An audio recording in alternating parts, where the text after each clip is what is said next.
નમસ્કાર દર્શક મિત્રો, ટેક્સ પ્લાનિંગ વિથ મુકેશ પટેલના વધુ એક એપિસોડમાં આપનું સ્વાગત છે. હું છું ચાર્મી. ભારત એક કૃષિ પ્રધાન દેશ છે.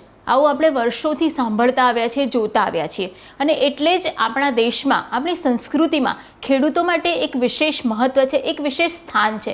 ખેડૂતોને આપણે અન્નદાતા કહીએ છીએ, જગતનો તાત કહીએ છીએ, અને એ જે ઉગવે છે, એ જે પકવે છે, જે અનાજ ઉગાડે છે, એ જ અનાજ દેશવાસીઓનું પેટ પણ ભરે છે. અને એટલે જ એમને વિશેષ સુવિધાઓ પણ આપવામાં આવે છે. અને કરવેરાની રીતે પણ વાત કરીએ તો આવકવેરાનો જ્યાં સુધી સંબંધ છે ત્યાં સુધી ખેડૂતોની જે ખેતીપાત્ર આવક છે, ખેતીની જે આવક છે, એને કરમુક્તિ પણ આપવામાં આવી છે. પણ ખેતીને લગતા, ખેતીની આવકને લગતા બીજા કયા કયા નિયમો છે, શું શું ધ્યાનમાં રાખવાનું છે, ખાસ કરીને ખેતીની જમીન હોય તો એને સંલગ્ન કયા નિયમો છે, કઈ જોગવાઈઓ છે, એ તમામ વિશે આજના એપિસોડમાં આપણે વિગતવાર વાત કરીશું.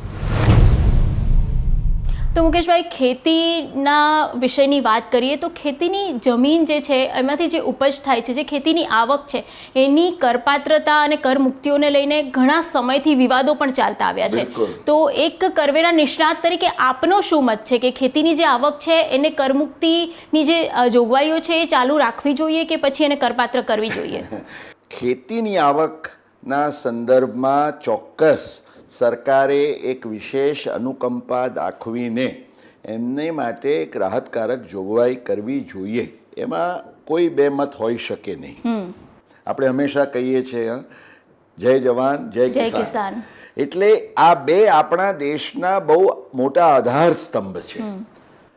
પણ એક કરવેરા નિષ્ણાત, એક આર્થિક અભ્યાસુ તરીકે ઇનફેક્ટ વર્ષોથી હું એમ કહેતો રહ્યો છું કે આપણે ખેડૂતોને મુક્તિ આપીએ, એ રીતે આપીએ કે જે ખરેખર જેને જરૂર છે એવા ખેડૂતને આપણે કરમુક્તિનો લાભ આપીએ. ઇન ધ સેન્સ કે સામાન્ય આપણી 2.5 લાખની કરમુક્તિ છે, સિનિયર સિટીઝન માટે 3 લાખ છે.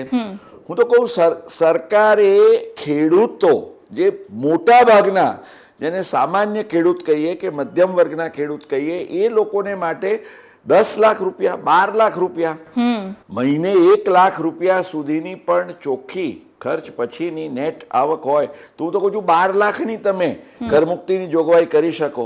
આજે ભારત વિશ્વની અંદર, દર્શક મિત્રો, એકમાત્ર એવો દેશ છે કે જ્યાં ખેતીની આવકને આપણે કોઈ પણ મર્યાદા સિવાય કરમુક્તિનો લાભ આપ્યો છે. મને લાગે છે કે આ જે જોગવાઈ છે એ જોગવાઈમાં પાયાનો સુધારો કરવાની જરૂર છે. કારણ કે સર્વેઝ હેવ પોઇન્ટેડ આઉટ કે આજે એગ્રીકલ્ચર કરતી કંપનીઓ કોર્પોરેટ ફાર્મિંગમાં આજે લાખો નહીં કરોડો રૂપિયા કમાય, 200 કરોડ રૂપિયા પણ ખેતીની આવક, હું તો કહું છું કે જેન્યુઇન છે, પણ એને શા માટે આ કરમુક્તિનો લાભ આપવો જોઈએ? મોટા જમીનદારો જે 1 કરોડ, 2 કરોડ, 5 કરોડની ખેતીની આવક દર્શાવતા હોય એમને આ લાભ શા માટે આપવો જોઈએ? નાણામંત્રીઓના અંગત મંતવ્યો હોવા છતાં પણ હજી the political will has not come. ત્યારે તમે આવી સંપૂર્ણ કરમુક્તિ આપી દો ને, ત્યારે આજે ખેતીની આવક રૂપિયાની ખેતી કરતા થયા છે. અને એવા પણ કેટલા બધા કિસ્સાઓ જોવા મળે છે કે ખરેખર કોઈ ખેતી જ ન હોય પણ ખેતીના નામે ખેતીની આવક. આઈ થિંક આ વસ્તુ ઉપર પણ એક રોકટોક આવે જરૂરી છે. ઓકે, એટલે ટૂંકમાં જેન્યુઇન ખેડૂતો હોય, નાના ખેડૂતો હોય એમ છે, પણ જે મોટી મોટી કંપનીઓ રૂપિયાની ખેતી કરી જાય છે એમના પર નિયંત્રણ હોવું જોઈએ.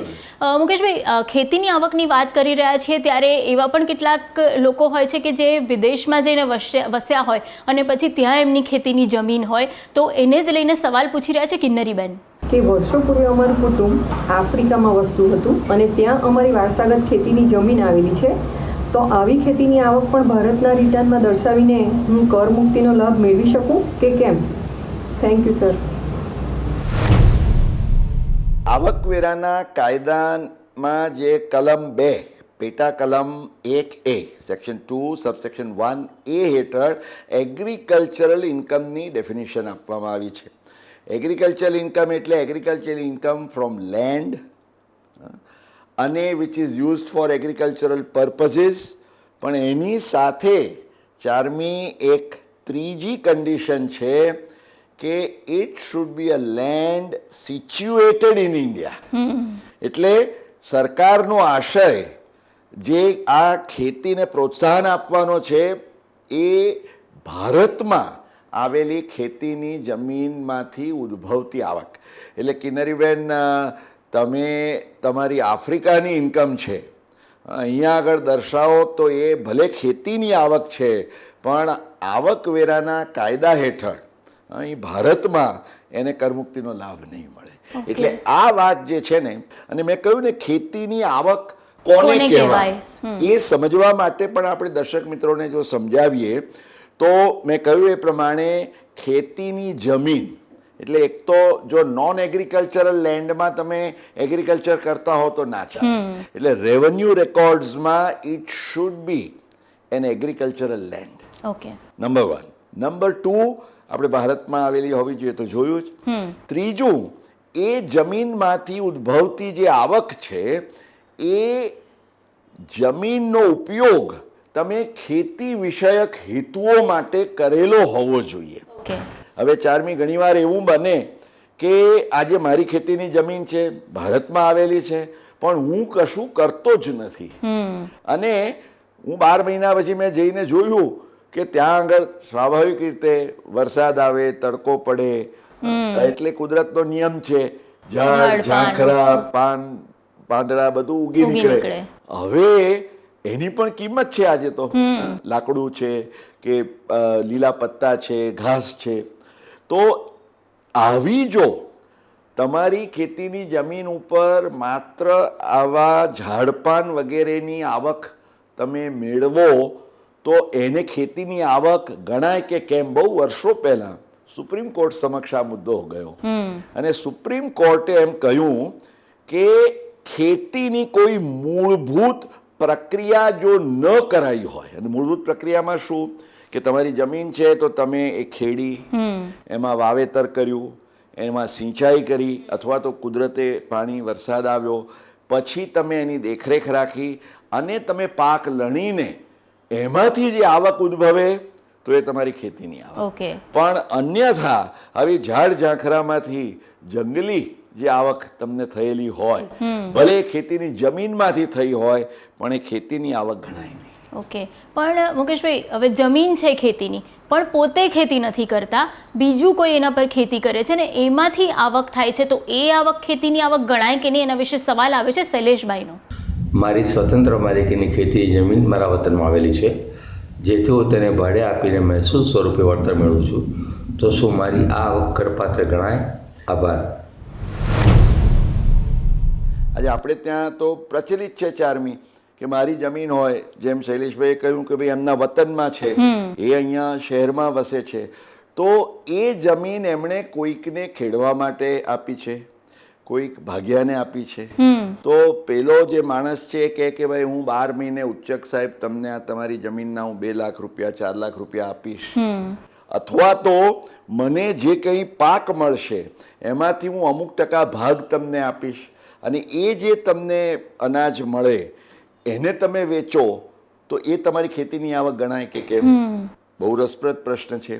તો આવકવેરાના કાયદા હેઠળ જે ખેતીની વ્યાખ્યામાં એની rent or revenue received in cash or in kind by the owner of the agricultural land, એટલે તમને મહેસૂલ સ્વરૂપે પણ આ મળ્યું હોય.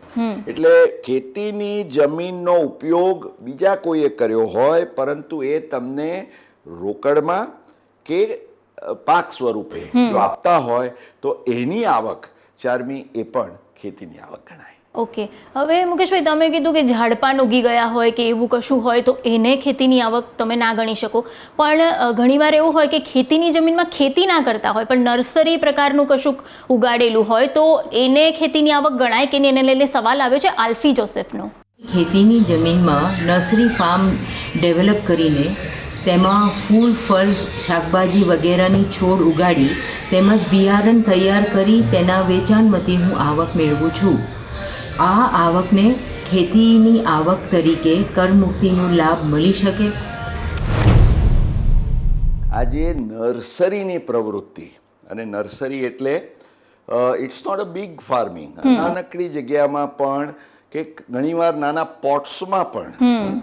આજે તો હોર્ટિકલ્ચરની એવી સરસ થઈ છે કે હોરિઝોન્ટલની સાથે વર્ટિકલ ફાર્મિંગ પણ થાય છે. મોટી દિવાલ હોય એની અંદર તમે ક્યારાઓ કરીને તમે એક ઓર્ગેનાઇઝડ જો એક્ટિવિટી દ્વારા તમે એમ સમજો કે ફળ, ફૂલ, આજે છોડ, બિયારણ આ બધું જ તમે ઉગાડ્યું હોય, એટલે જે ખેતી વિષયક પ્રક્રિયાઓ થયેલી હોવી જોઈએ. ખાલી ખુલ્લામાં મૂકી દીધેલા પોટમાં કંઈ ઉગી ગયું ને એ નર્સરી ન ગણાય, પણ you should have made your efforts.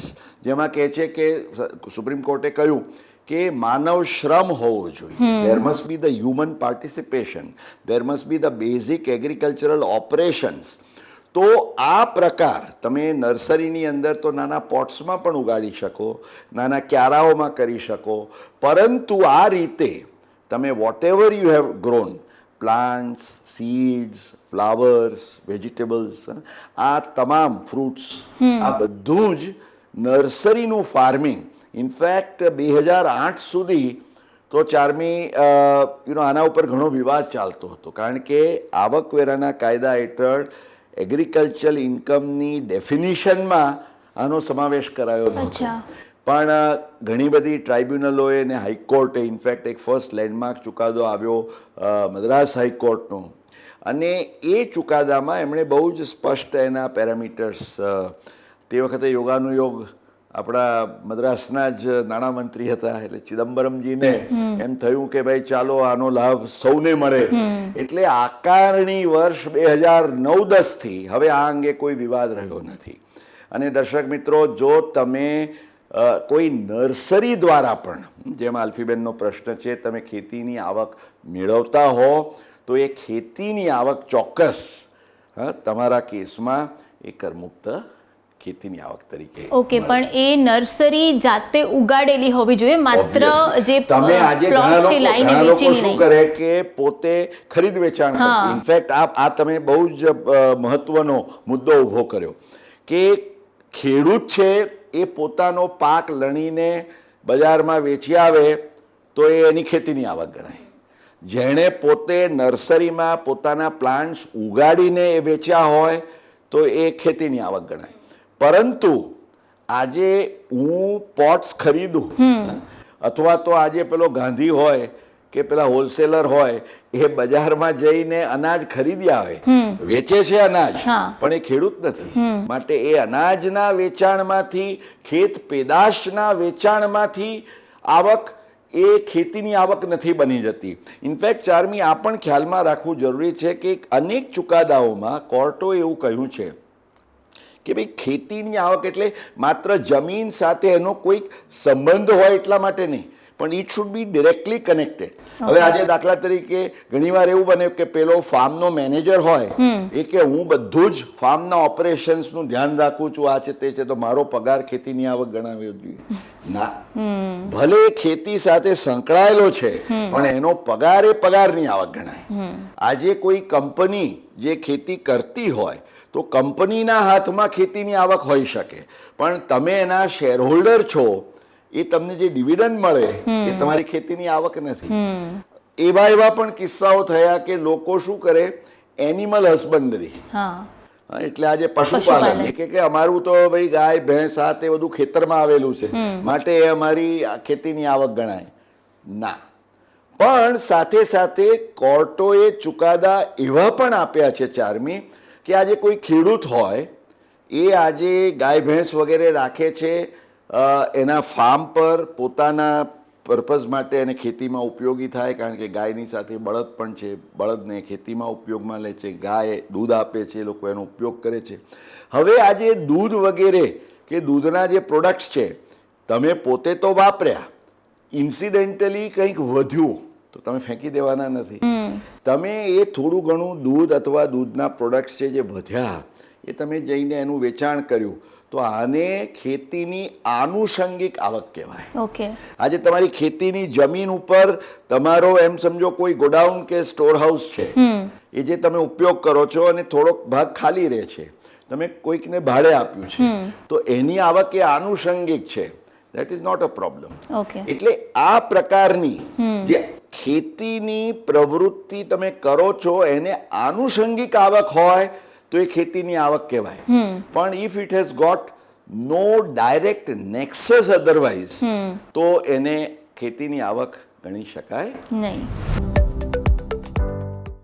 મુકેશભાઈ, તમે કીધું કે આપણે ત્યાં કેટલી પણ ખેતીની આવક હોય એ કરમુક્ત છે, એનું કોઈ લિમિટેશન નથી, પણ એને આવકવેરાની ગણતરીમાં લક્ષમાં લેવામાં આવે છે ખરી? એને લઈને સવાલ આવ્યો છે. ખેતીની આવક કરમુક્ત કહેવાય છે, પરંતુ આવકવેરાની ગણતરીમાં તેને લક્ષમાં લેવાય છે, તો તેની સમજણ આપશો. હા, આવકવેરાના કાયદા હેઠળ ખેતીની આવક ને કરમુક્ત ગણવામાં આવે છે, પણ એ it is with a rider. Okay. એ શરતી છે. શરતી શું છે કે ખેતીની આવક ઉપર કોઈ ટેક્સ નથી, પરંતુ જો તમારી ખેતીની આવક સાથે બિન ખેતીની આવક હોય, એટલે along with your agricultural income, if you have non agricultural income, then the agricultural income is to be taken into consideration for rate purpose. એટલે આવકવેરાના જે દર છે, તમારી જે બિન ખેતીની આવક ઉપર જે તમારે આવકવેરો ગણવાનો થાય, તો એ આવકવેરો ગણવાના હેતુસર જે દર છે એ દર તમારે you have to keep that in mind કે એને let me explain with an example. આજે આપણે બે પરિસ્થિતિ લઈએ દર્શક મિત્રો, કે એક કેસમાં કે જ્યાં તમારી માત્ર ખેતીની જ આવક છે અને બિન ખેતીની આવક થોડી ઘણી છે, પરંતુ એ આવકવેરાની મુક્તિ મર્યાદાથી વધતી નથી. ઓકે. એટલે એક કેસમાં દાખલા તરીકે 2 લાખ રૂપિયાની તમારી બિન ખેતીની આવક છે અને 20 લાખ રૂપિયાની તમારી ખેતીની આવક છે, તો આ કેસમાં ધ ટેક્સ વિલ બી 0. ઓ. 20 લાખ શું, કદાચ 2 કરોડ પણ હોય તો પણ પેલી તમારી બિન ખેતીની આવક એ કરપાત્ર નથી, એટલે તમારી ખેતીની આવક ઉપર કોઈ પણ ટેક્સ લાગશે નહીં. પણ માની લો કે let me tech an example. You C, આ સારભાઈ માટે જ એક સ્પેશિયલ દર્શક મિત્રો એક કેસ સ્ટડી મેં ડેવલપ કર્યો છે, એટલે હું આપને એની વિગતો શેર કરું કે એક કેસમાં બિન ખેતીની આવક 8 લાખ રૂપિયાની છે અને ખેતીની આવક 12 લાખ રૂપિયાની છે, એટલે 8 અને 12 કુલ ગ્રોસ આવક તમારી થઈ 20 લાખ. તો આ કેસમાં 12 લાખ ઉપર તમારે આવકવેરો ભરવાનો નથી, જે ખેતીની આવક છે, પણ જે 8 લાખ બિન ખેતીની આવક છે એના ઉપરનો આવકવેરો નક્કી કરવાના હેતુસર પેલા 12 લાખને પણ લક્ષમાં લેવાના છે. Let me explain to you once again practically. આપણે દર્શક મિત્રો સ્ક્રીન ઉપર એક આપ ચાર્ટ પણ જોશો એટલે તમને સ્પષ્ટ ખ્યાલ આવશે કે સૌ પ્રથમ તમારે શું કરવાનું કે ખેતી અને બિન ખેતી એ બંને આવકોનો સરવાળો કરીને કુલ આવક નક્કી કરવાની. એટલે આ કેસમાં 8 લાખ વત્તા 12 લાખ એટલે 20 લાખ રૂપિયા ઉપર તમારે ટેક્સ નક્કી કરવાનો. તો 20 લાખ ઉપરનો ટેક્સ થાય અત્યારના પ્રવર્તમાન જે નવી વ્યવસ્થાના દરો છે એ મુજબ 3,51,000. બરાબર. હવે આ 3,51,000 નથી ભરવાના, કારણ કે 20 લાખમાંથી 12 લાખ તો એગ્રીકલ્ચર ઇન્કમ છે. એટલે પછી શું કરવાનું કે જે તમારી ખેતીની આવક છે તમારી જે 12 લાખની, એમાં તમારી જે પ્રાથમિક કરમુક્તિ મર્યાદા છે 2.5 લાખની એને ઉમેરો, એટલે 14.5 લાખ થયા. એટલે 14.5 લાખ ઉપર તમે આવકવેરો ગણો તો દર્શક મિત્રો 14.5 લાખ ઉપર આવકવેરો થાય 1,82,000. અને પછી 20 લાખમાંથી જે તમારો આવકવેરો છે આ 14.5 લાખના આવકવેરામાંથી બાદ કરો તો તમે 3,51,000માંથી 1,82,000 બાદ કરો તો તમારે ભરવા પાત્ર રહે ટેક્સ 1,69,000. એટલે તમારી બિન ખેતીની આવક જે છે 8 લાખની, એના ઉપર તમારે 1,69,000 ચાર્મી ભરવાનો થાય છે. માની લો કે એગ્રીકલ્ચર ઇન્કમ ન હોત તો 8 લાખ ઉપર તમારો નિયમિત આવકવેરો માત્ર 46,800 થાત. એગ્રીકલ્ચર ઇન્કમ ટેક્સેબલ હોત તો તમારો 3,51,000 થાત. પણ અહીંયા રેટ પર્પઝ માટે જે લક્ષમાં લેવાનું છે એટલે તમારે 46,800 પણ નથી ભરવાના, 3,51,000 પણ નથી ભરવાના, તમારે ભરવાના છે 1,69,000. તો Charmi, this is the arithmetic of tax on agriculture. Okay, એટલે એનો અર્થ એ થયો કે જો એગ્રીકલ્ચર ઇન્કમ ટેક્સેબલ નથી, પણ જો તમારી નોન એગ્રીકલ્ચર ઇન્કમ ટેક્સેબલ થાય છે તો તમારે વધારે કર ભરવાનો આવે છે. તો આનો અર્થ તો એ થયો ને કે જ્યારે તમારી પાસે બિન ખેતીની આવક હોય તો એ તમે તમારા ઘરના બીજા સભ્યોમાં વહેંચીને તમે એને ડિસ્ટ્રીબ્યુટ કરો તો એને તમે નોન ટેક્સેબલ બનાવો તો તમને એનાથી વધારે ફાયદો થશે. હવે તો તમે પણ ટેક્સ કન્સલ્ટન્ટ થઈ ગયા. હા, બરાબર સલાહ આપતા થઈ ગયા. હવે તો તમારું જ આપેલું જ્ઞાન છે. પણ આપણા અમદાવાદી કે ગુજરાતીને ટેક્સ પ્લાનિંગ શીખવાડવું ન પડે, એને તો ખાલી ઈશારો કાફી છે. એટલે દર્શક મિત્રો, આજના એપિસોડનો સંદેશ કે જો તમે તમારી બિન ખેતીની આવક, નોન એગ્રીકલ્ચર ઇન્કમ બિલો ટેક્સેબલ રાખો તો કોઈ પણ રકમની ખેતીની આવક, અલબત્ત ધ્યાન રાખજો કે રૂપિયાની ખેતી ન કરવામાં પડી જાઓ, અધરવાઇઝ ચાર્મીબેન you can get into trouble. Please. હા, કારણ કે પછી તો જો પાછળથી પકડાવો તો ઇન્કમ ટેક્સ ડિપાર્ટમેન્ટ જે દંડા મારે છે 75% ને એની ઉપર સરચાર્જ ને સેસ ને બધું દંડ ને બધું બાદ કરતા કેટલા બધા રૂપિયા તમારે ભરવાના થાય. એટલે ખેતીનો કરમુક્તિનો લાભ લો, પણ જેન્યુઇનલી લેજો.